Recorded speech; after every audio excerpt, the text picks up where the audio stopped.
Olá, sou a professora Cleane e vou lecionar a disciplina de História para o 7º ano do Colégio Emaús. Sétimo ano, essa aula eu vou iniciar com a correção das atividades que eu deixei na aula anterior. Página 216 do livro de História e algumas atividades complementares. Inicialmente, pessoal, para poder responder as questões da página 216, é preciso fazer a leitura de um artigo que está nessa página. Esse artigo está trazendo sobre a interferência da cultura brasileira na cultura africana, sobre os africanos que retornaram ao seu país de origem. Quando a gente pensa sobre influência cultural, geralmente se discute mais a influência da cultura africana na cultura brasileira, mas a gente precisa entender e compreender que o inverso também aconteceu. Então, no número 1 está falando o seguinte: qual é o assunto do artigo?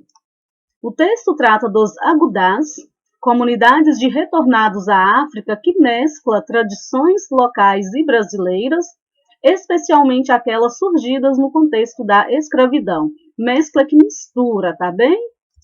Número 2. De que maneira as relações existentes na África antes da chegada dos europeus contribuíram para a prática escravista? Os governantes de Daomé e de outras localidades nas quais a prática escravista estava presente fizeram alianças com os comerciantes de escravizados. Muitos enriqueceram e se tornaram comerciantes de prestígio nessas localidades. Então, o tráfico de escravos, a prática escravista tornou-se também um comércio nestas regiões. 3. Conhecemos algumas práticas culturais herdadas dos africanos e seus descendentes. O que no texto é novidade para você? Bom, é na opinião de vocês, está de acordo com aquilo que vocês conhecem em relação às práticas culturais africanas e também brasileiras. Eu entendo que é um ponto de reflexão quando a gente pensa que estudamos as influências africanas no Brasil e não ao contrário. A prática escravista, ela deixou marcas e heranças na África, no Brasil e na Europa. Profundas marcas e profundas transformações, gente, especialmente no continente africano. A gente não pode esquecer que esse continente, quando foi dominado pelos europeus, a partilha atual dele foi uma partilha atendendo a interesses econômicos e políticos europeus, das nações europeias. Agora nós vamos fazer a correção das atividades complementares. Número 1. Qual a origem dos escravizados que foram trazidos para a América Portuguesa? Grande parte era banto, capturados nas regiões dos atuais Congo, Angola e Moçambique, e sudaneses também, que eram originários dos atuais territórios da Nigéria, Daomé e Costa do Marfim. Número 2. Em que embarcação era feito o transporte dos africanos escravizados? Nos navios negreiros, também chamados de tumbeiros, como nós vimos, os africanos eles vinham em péssimas condições aqui para então América Portuguesa, Número 3. Os africanos tiveram a sua mão de obra explorada em quais atividades? Na América Portuguesa, nos engenhos, cana-de-açúcar, exploração de ouro e diamantes e na lavoura de café. Tá, mas era só nessas atividades que eles trabalhavam? Não, eles trabalhavam também dentro das residências dos seus senhores, eles trabalhavam no comércio, no artesanato, mas especificamente a mão de obra africana foi extremamente explorada nessas 3 atividades. Bom, 7º ano, finalizamos então a nossa correção, tá bem? Vamos dar continuidade ao conteúdo. Vamos entender um pouquinho nessa aula sobre as expressões culturais e expressões de resistência também. Quando a gente pensa nos africanos escravizados, nós não podemos entender que eles aceitaram passivamente essa forma de vida, essas condições de vida, e que eles resistiram, e também que sofriam castigos severos por resistir a essa forma de dominação. Os africanos resistiam à escravidão de várias maneiras. Eu vou grifar aqui para vocês anotarem no caderno, tá bem? Fugas, furtos, incêndios e destruição das plantações eram algumas das manifestações de sua rebeldia contra os trabalhos forçados e a violência praticada pelos senhores e feitores, que vigiavam estes africanos escravizados dia e noite. E as condições de moradia também, gente, eram muito ruins. Era um local muito pequeno, pouco arejado, sem condições de higiene. Outro tipo de resistência era a recusa ao trabalho. O escravizado ele se retirava para um canto e ficava ali até morrer. Essa atitude, gente, ela foi identificada posteriormente como uma doença chamada de banzo, né? E essa doença ela era causada pela saudade que estes povos tinham de sua terra, de seu país, de seu local de origem. De acordo com alguns estudiosos, mais tarde eles chegaram à conclusão, alguns estudiosos, que essa foi uma forma de resistência encontrada pelos africanos que foram escravizados. Uma forma de não aceitação da situação imposta. As práticas culturais como a capoeira, as danças, as festividades, os cultos e as irmandades religiosas negras foram muito importantes para reafirmar as culturas africanas. Expressavam a resistência e criavam espaços de ajuda mútua e recriavam identidades locais novas, né? Temos que lembrar que estes povos, quando eles chegavam aqui nos portos, e eram direcionados para os locais, direcionados não, eram levados para os locais onde seriam leiloados ou vendidos, eles eram separados de seus grupos, eram separados de seus familiares.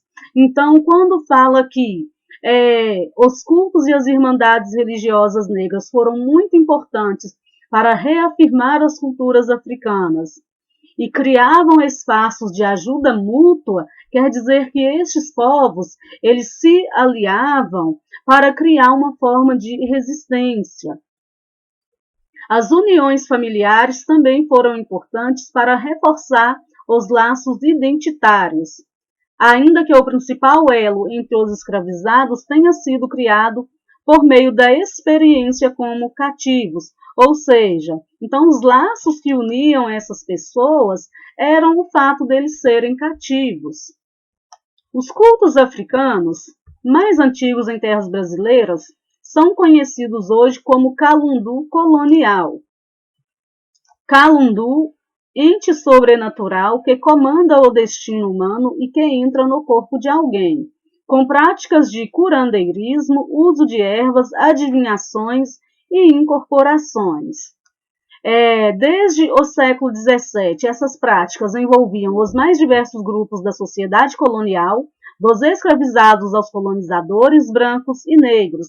E nós vamos ver que essas práticas religiosas, que esses cultos africanos, eles vão se misturar com o catolicismo. O candomblé vai se juntar às características do catolicismo e vai dar origem à Umbanda, né? Então, essa mistura de tradições, essa mistura de cultura, dá origem a novas culturas. A mistura de tradições africanas, europeias e indígenas originou a Umbanda, com crenças nas forças naturais que interferem na vida das pessoas. Outra vertente religiosa de origem africana, iorubá, é o candomblé, com suas oferendas aos ancestrais, divindades e seus pais e mães de santo. Então, são cultos religiosos que eram realizados no continente africano por estes povos e que eles conseguiram manter essa identidade, conseguiram manter essas tradições aqui no território brasileiro. Neste box Saiba Mais, gente, depois é interessante vocês fazerem a leitura com calma, porque fala exatamente disso, dessa mescla da cultura portuguesa, cultura africana e cultura indígena. E o resultado dessa mescla, né, em festejos, na religiosidade e também em comemorações. Os quilombos. Já estudamos um pouco sobre os quilombos também, né? Sabemos que os quilombos ainda existem no Brasil. No período da escravização, eram locais de refúgio para os escravos fugitivos. Os quilombos eram locais bem estruturados, né? Com proteção contra ataques dos portugueses. Então, além das resistências individuais cotidianas, haviam também a resistência coletiva, as fugas em bando e a formação dos quilombos, acampamentos de cativos fugitivos bem distantes das povoações dos engenhos e dos núcleos urbanos. No meio das florestas, né? Os quilombos se constituíam em um local fortificado. E nos quilombos também existia uma produção agrícola, existiam trocas com outros locais também. O desenvolvimento agrícola era uma das principais formas de subsistência destes povos, que tratavam a produção de forma coletiva, inclusive. Neste mapa aqui, pessoal, está trazendo os mais conhecidos quilombos brasileiros. Eu quero chamar a atenção de vocês para a localização desses quilombos, né? Especialmente na região sudeste, Minas Gerais, Espírito Santo e Rio de Janeiro, na região nordeste, aqui na Bahia, Sergipe, Pernambuco e Alagoas, né? Ceará, aqui também Maranhão, São Luís, né? E também no Pará, com um pouquinho também aqui no Amapá. Quero chamar a atenção de vocês também para a quantidade de habitantes nesses quilombos. São locais onde valorizam a cultura e tradição africana e que os conhecimentos também são repassados para as gerações mais novas através da oralidade, da contação de histórias, uma prática ainda muito comum no continente africano, que são os chamados griots. Aqui está Vivendo no Tempo, né, de Palmares, mostrando um pouquinho como que era a organização e como que era a estrutura do Quilombo dos Palmares. O Quilombo dos Palmares foi o mais famoso e antigo núcleo de resistência contra o escravismo, localizado na Serra da Barriga, em Alagoas. No início, seus moradores viviam da coleta, da pesca e da caça. Com o crescimento da população, passaram a produzir milho, mandioca, banana e cana-de-açúcar.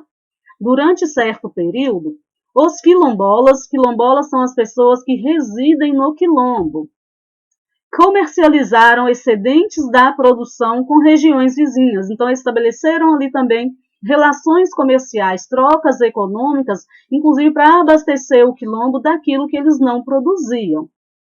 Palmares, que começou a se organizar no início do século XVII, chegou a abrigar mais de 20.000 indivíduos, a maioria fugida de seus senhores.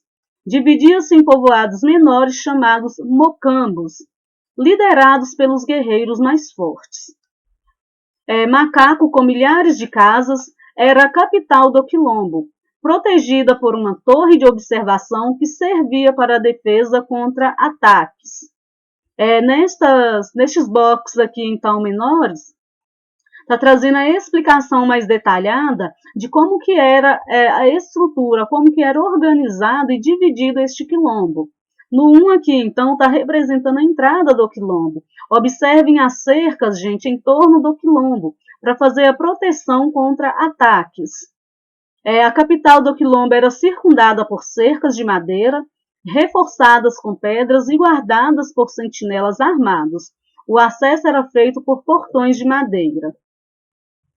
O 2, religião. A religião praticada em Palmares era um catolicismo misturado com tradições da cultura banto. Na capela do Cerco Real do Macaco foram encontradas imagens de santos católicos dividindo os altares com estátuas de divindades africanas. Muitos negros haviam se convertido ao catolicismo antes de serem trazidos ao Brasil. Lembrando que a influência dos europeus não aconteceu só aqui no continente americano.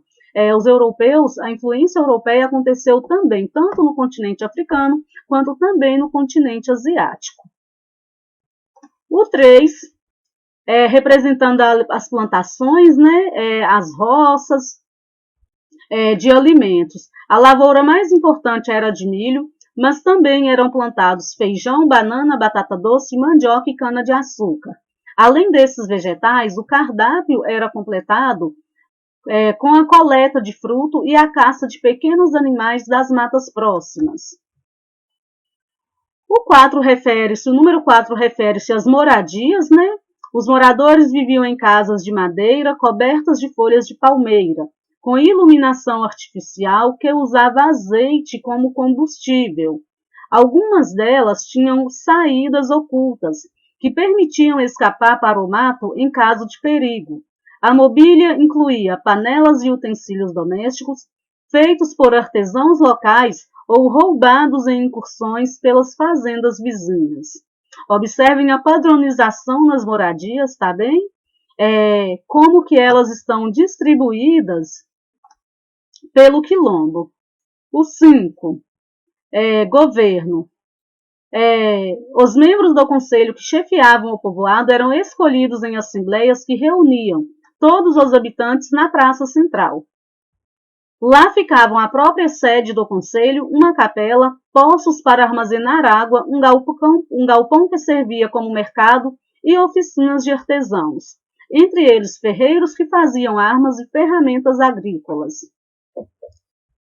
O 6 corresponde à organização. No interior do forte havia 4 ruas, cada uma com pouco mais de 2 metros de largura e 1 quilômetro de extensão. Ao longo delas, alinhavam-se cerca de 2.000 casas. Eles falavam português misturado ao dialeto banto e a palavras indígenas. Então, houve uma mescla. Lembrando que nestes quilombos, pessoal, não residiam apenas os africanos escravizados que fugiam de seus senhores. Muitos indígenas também se refugiavam nestes quilombos. Zumbi. Palmares sobreviveu por várias décadas. Sob um de seus líderes, Zumbi conseguiu derrotar diversas expedições militares de holandeses, portugueses e fazendeiros organizadas para exterminar o quilombo. Após várias tentativas, da coroa portuguesa em tentar eliminar o quilombo, né, o maior quilombo que tinha se formado na região nordeste, em 1695 o quilombo foi por fim destruído pelas tropas portuguesas e o Zumbi dos Palmares ele caiu em uma emboscada e também foi morto.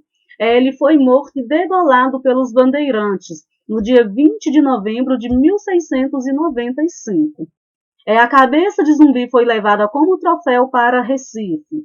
E a metrópole, né, considerou uma vitória a destruição do quilombo dos Palmares, porque muitos dos escravizados foram capturados e devolvidos aos seus senhores. Estudiosos afirmam que a resistência de Palmares pôs em xeque a sociedade escravista existente na região que corresponde hoje ao Nordeste. Ou seja, a resistência de Palmares alimentava nos escravos, né, nos africanos escravizados, o desejo de liberdade, o desejo de fuga também. Palmares hoje. Em 1985, o Instituto do Patrimônio Histórico Nacional tombou o local na Serra da Barriga, onde hoje fica instalado o Patrimônio Memorial Quilombo dos Palmares. Foi implantado, em 2007, tá? Aqui cobri um pouquinho, mas este Memorial Quilombo dos Palmares, ele foi implantado em 2007. Bom, 7º ano, finalizamos por aqui então a nossa aula, tá bem? Tem algumas atividades para fazerem. Essas atividades elas estão no livro, na página 221, e tem também essas 4 atividades complementares. Copiem as perguntas no caderno, tá bem? Bons estudos para vocês, então. Até a próxima aula e lembrem-se, juntos no caminho certo.